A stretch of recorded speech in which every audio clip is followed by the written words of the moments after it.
మాత్రమే ఇప్పుడు మనకు నేపాల్ కూడా ఇదంతా ఒక కుట్రలో భాగం అనుకోవచ్చా? మన చుట్టుపక్కల ఉన్నవన్నీ కూడా అగ్నికి ఆజ్యం పోసినట్టు రగులుతూనే ఉన్నాయి, మనల్ని శాంతంగా ఉండనివ్వట్లేదు. అంటే అలా ఎలా మన కంక్లూషన్కి వస్తుంది? అది ఫార్ఫెచ్డ్ కంక్లూజన్. నేపాల్లో జరిగే పరిణామాలు ఇండియాకు వ్యతిరేక కుట్ర ఎందుకు అవుతుంది? కానీ అది సమస్య కాదు. మీకు అది ప్యూర్లీ ఏ నేషనల్ డొమెస్టిక్ ఫినామినన్. నేపాల్లో అవినీతి రాజ్యం వెళుతోంది, పొలిటికల్ క్లాస్ అవినీతిలో మునిగి విలాసాలు అనుభవిస్తున్నారు. నేపాల్ ఏమో పేద దేశం, దాని ఇన్కమ్ తలసరి ఆదాయం $1,300, అంటే మన దేశ తలసరి ఆదాయంలో 1/3 కూడా ఉండదు. నేపాల్లో ఇప్పటికీ కూడా చాలా ప్రాంతాల్లో సరైన ఇన్ఫ్రాస్ట్రక్చర్ లేదు, కానీ సోషల్ మీడియా పెనట్రేషన్ బాగా ఉంది. అందువల్ల ఇప్పుడు మీకు సోషల్ మీడియాను పైన నిషేధం ఎందుకు ట్రిగర్ అయింది అది కూడా మనం ఆలోచించాలి.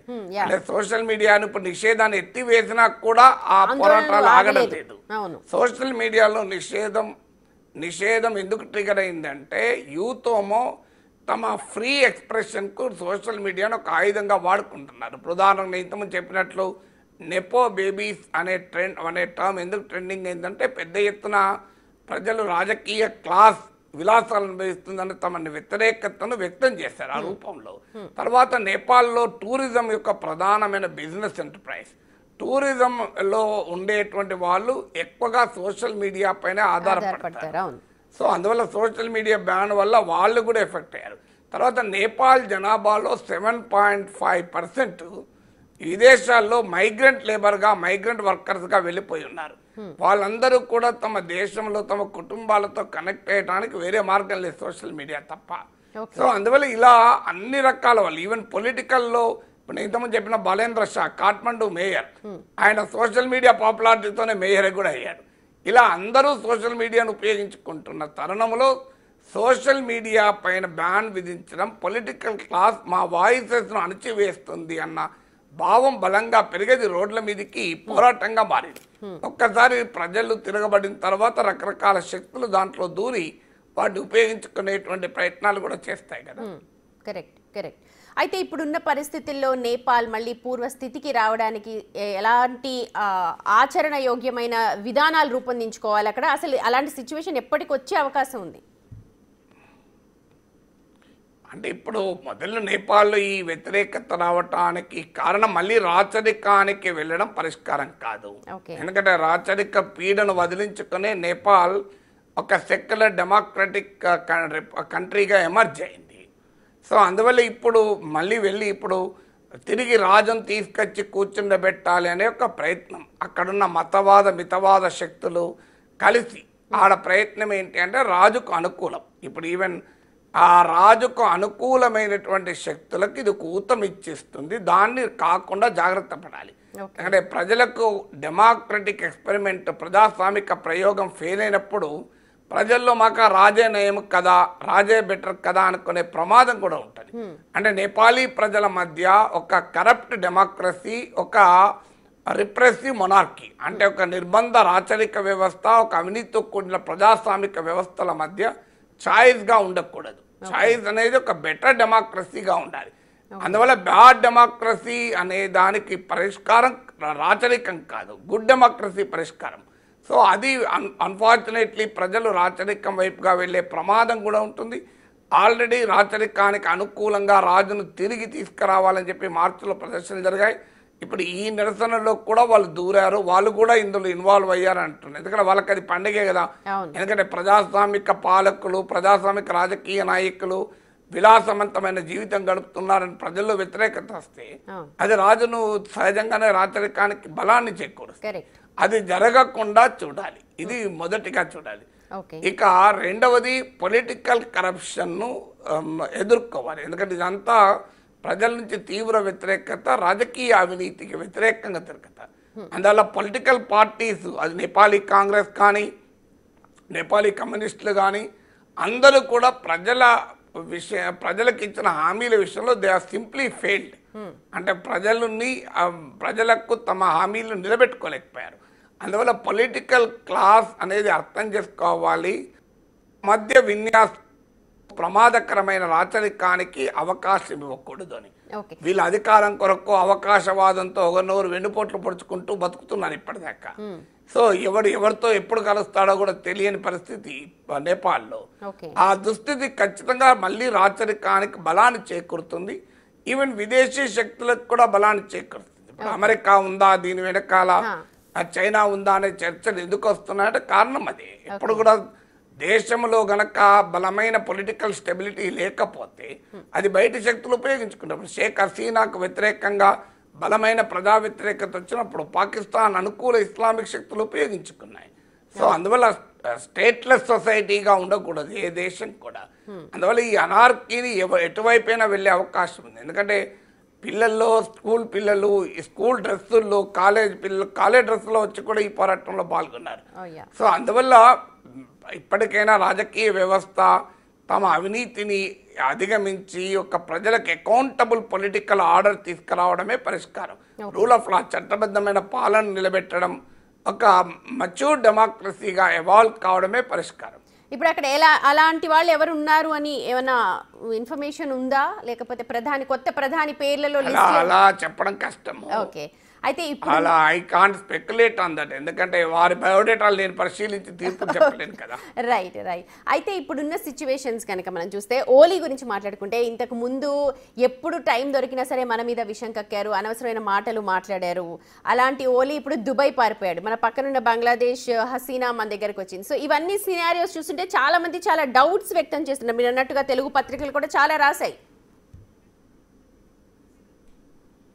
అంటే అమెరికా పైన అనుమానాలు ఎందుకు ఏర్పడుతున్నాయంటే, బంగ్లాదేశ్లో కూడా షేక్ హసీనా ఆరోపించారు, అమెరికా మమ్మల్ని ఒక ఐలాండ్ అడిగింది, మేము ఇవ్వమంటే ఇచ్చి ఉంటే నేను అధికారంలో ఉండేదాన్ని అన్నారు. సహజంగా అమెరికా బ్రిటన్లు ఇలా రాజకీయ పొలిటికల్ అసైలం, రాజకీయ ఆశ్రయాన్ని ఇస్తూ ఉంటారు పొలిటీషియన్స్కు, పొలిటికల్ డిసిడెంట్లకు కూడా. మీకు ఈవెన్ ఖలిస్తాన్ తీవ్రవాదులకు కూడా అమెరికాలో, యూకేలో, కెనడాలో ఆశ్రయం పొందుతున్నారు. కానీ షేక్ హసీనా చెల్లెల కూతురు బ్రిటన్లో అధికార లేబర్ పార్టీ ఎంపీ అయినా కూడా యూకే ఆమెకు అసైలం ఇవ్వలేదు, రాజకీయ ఆశ్రయం. వాస్తవంగా ఆమె ఇండియాలో ఉండటానికి రాలే, ట్రాన్సిషన్గా అనే మార్గ మధ్యంలో భారత్లో ఆగింది.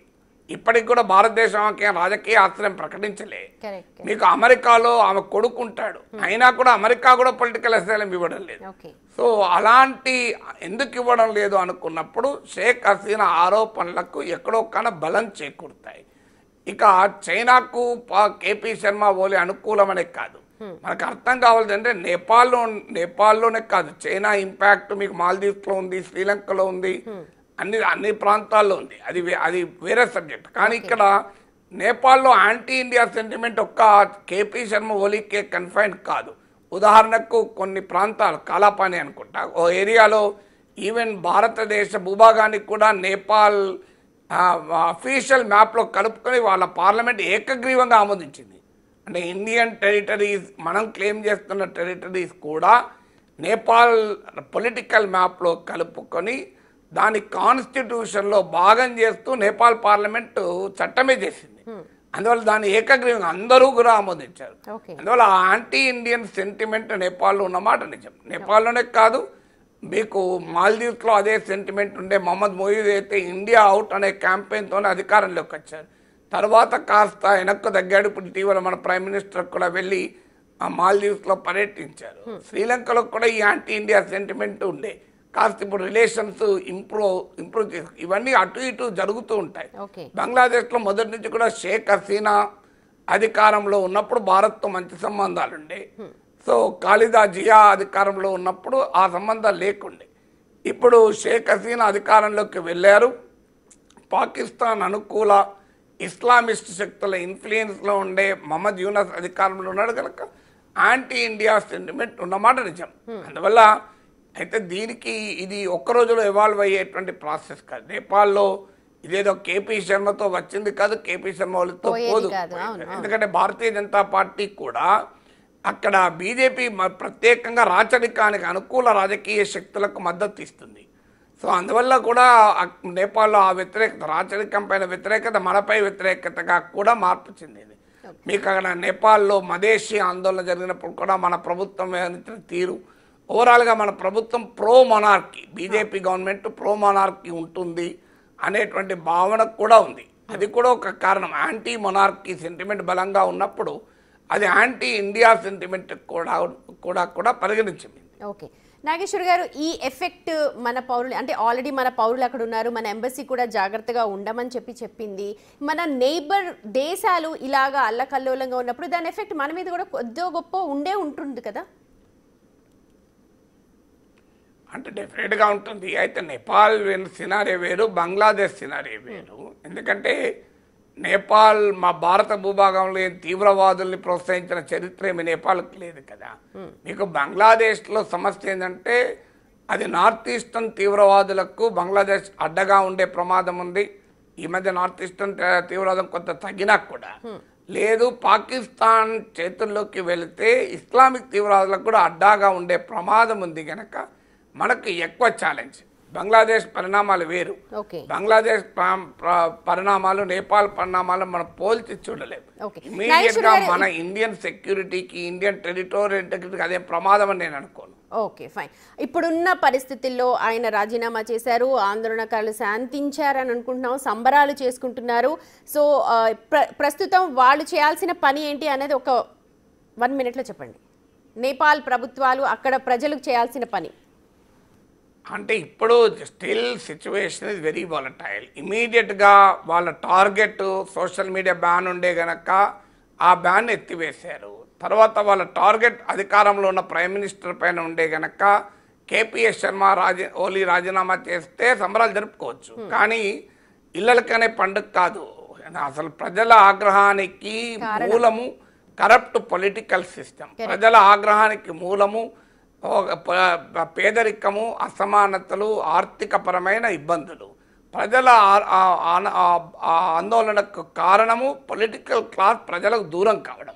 సో దాన్ని అడ్రస్ కానంత కాలం ఈ సమస్య ఇప్పుడే పరిష్కారం కాదు. మనం చూసాం ఈజిప్టు, తునిషియా లాంటి దేశాల్లో ఫేస్బుక్ ఉపయోగించుకుని పెద్ద ఎత్తున ప్రజలు నిరసనకు వచ్చారు. కానీ ఆ తర్వాత అధికారంలోకి వచ్చిన వాళ్ళు ఏం గొప్ప నాయకులు కాదు, గొప్ప ప్రభుత్వాలు ఏం కాదు. సో బంగ్లాదేశ్లో కూడా షేక్ హసీనాను పారద్రోలను పెద్ద ఉద్యమం అది. అన్ని రకాల శక్తులు అందులో ఇన్వాల్వ్ అయ్యారు ఈవెన్. కానీ అల్టిమేట్గా షేక్ హసీనా నిరంకుశ పాలన పోయింది, కానీ అంతకన్నా పనిమాల పాలన వచ్చింది అక్కడ. సో అందువల్ల మనం ఇప్పుడున్న పొలిటికల్ సిచ్యువేషన్ మనం ఇప్పుడిప్పుడే ప్రిడిక్ట్ చేయలేం. హైలీ వోలటైల్ ఉన్న మాట నిజం. ఎందువల్ల ఈ ప్రొటెస్ట్ లేదా అరబ్ స్ప్రింగ్ లాగా నేపాల్ స్ప్రింగ్ అంటే అరబ్ స్ప్రింగ్ ఏం రిజల్ట్ ఇచ్చింది? మీకు ఈజిప్ట్లో ముస్లిం బ్రదర్హుడ్ లాంటి పార్టీలకు కూడా బలోపేతం చేసింది. అందువల్ల పొలిటికల్ చేంజెస్ ఇలా యాంగర్తో అంటే స్ట్రీట్ యాంగర్తో రాజకీయ పరిణామాలు రావు. ఆర్గనైజ్ పొలిటికల్ మూవ్మెంట్స్ గా మారినప్పుడు మాత్రమే పాజిటివ్ చేంజెస్ వస్తాయి. శ్రీలంక మీకు ఉదాహరణ. శ్రీలంకలో ప్రజల వ్యతిరేకత ఆర్గనైజ్ పొలిటికల్ చేంజ్ కారణమే అనుర్ కుమార్ దిస్నాయక్ ప్రెసిడెంట్ అయ్యాడు. అది అక్కడ ఉద్యమం అన్ని. అందువల్ల ఆర్గనైజ్ పొలిటికల్ మూవ్మెంట్ జరగాల్సిందే తప్ప లేకపోతే ఇది అనార్కీకి కూడా దారి తీసే ప్రమాదం కూడా ఉంటుంది. రైట్ అండి, thank you so much Nageshwar గారు. అది ఆర్గనైజ్డ్ పొలిటికల్ మూవ్మెంట్ వస్తే తప్ప నేపాల్లో ఉన్న పరిస్థితులకు ఒక శాశ్వత పరిష్కారం లభించే అవకాశం ఉంది అని చెప్పి రిజిస్టర్ ప్రొఫెసర్ కె నాగేశ్వర్ అభిప్రాయపడుతూ ఉన్నారు. చూద్దాం మరి అలాంటి మూవ్మెంట్ వస్తుందో లేదో నేపాల్లో. ఇవి సమయానికి updates. For more updates keep watching.